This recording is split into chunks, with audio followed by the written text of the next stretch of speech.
မြန်မာပြည်မှာဇေဒီပထိုးတွေအလွန်ပေါ်တယ်မဟုတ်လားဇေဒီပထိုးပေါ်လို့နိုင်ငံသားတွေကတလင့်တော့ပကိုးထားတဲ့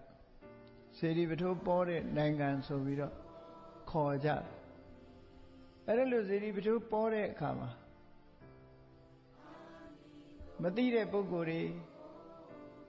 ဒီခစ်ပြက်တုံးကဇေဒီပထိုးတွေပေါ်မှာဘယ်လိုယူဆလာတော့ဆိုဗမာလူမျိုးတွေကကြီးညိုတော့ဇေဒီထဲမှာလက်ဝတ်ရတနာတွေထည့်ပြီးတော့ပူဇော်ကြတာတွေရှိတယ်လေ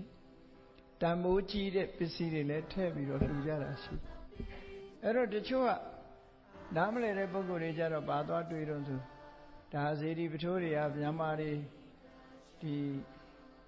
ရွှေတွေငွေတွေသိမ့်တဲ့နေရာလို့ယူဆပြီးတော့ဇေဒီပထိုးတွေဖောက်ကြတာအများကြီးပဲဖြစ်တယ်ခစ်ပြက်တုံးကဖောက်ထွင်းပြီးတော့သွားတာတွေအများကြီးသမိုင်းကြောင်းတွေကြည့်မယ်ဆိုလို့ရှိရင်လည်းတတ်နိုင်တဲ့ဘုရင်တွေကလေသူ့ကိုအလေးချိန်မိမိခန္ဓာကိုယ်အလေးချိန်ဝိတ်ချိန်ပြီးတော့အဲ့ဒီဝိတ်အလေးအတိုင်းရွှေသားကိုရွှေတုံးကိုဇေဒီထုပြီးတော့ဖျားထုပြီးတော့အဲ့ဒီထဲမှာဌာပနာလေးရှိကြတာနော်ကိုယ်လေးချိန်နဲ့ဆက်ပြီးတော့လှူကြတာတွေရှိတယ်အဲ့ဒီသမိုင်းတွေရလူတွေကဖောက်ထွင်းပြီးတော့ခိုးယူကြတာပေါ့ဖျားပစ္စည်းဒါကြောင့်မို့ခစ်ပြက်တုံးကဆိုရင်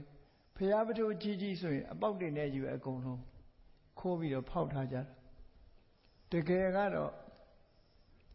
ဖျားထဲမှာဌာပနာပစ္စည်းထည့်တယ်ဆိုဒီမှာမူလရွယ်ချက်ကဘာလဲလို့ဆိုရင်နောက်တစ်ခေတ်အနိစ္စသဘောတရားအရာခေတ်ကာလကြာညောင်းလာတဲ့အခါမှာယာတိဥရုဓာန်ကြောင့်ပဲဖြစ်စေငလျင်ဓာန်ကြောင့်ပဲဖြစ်စေ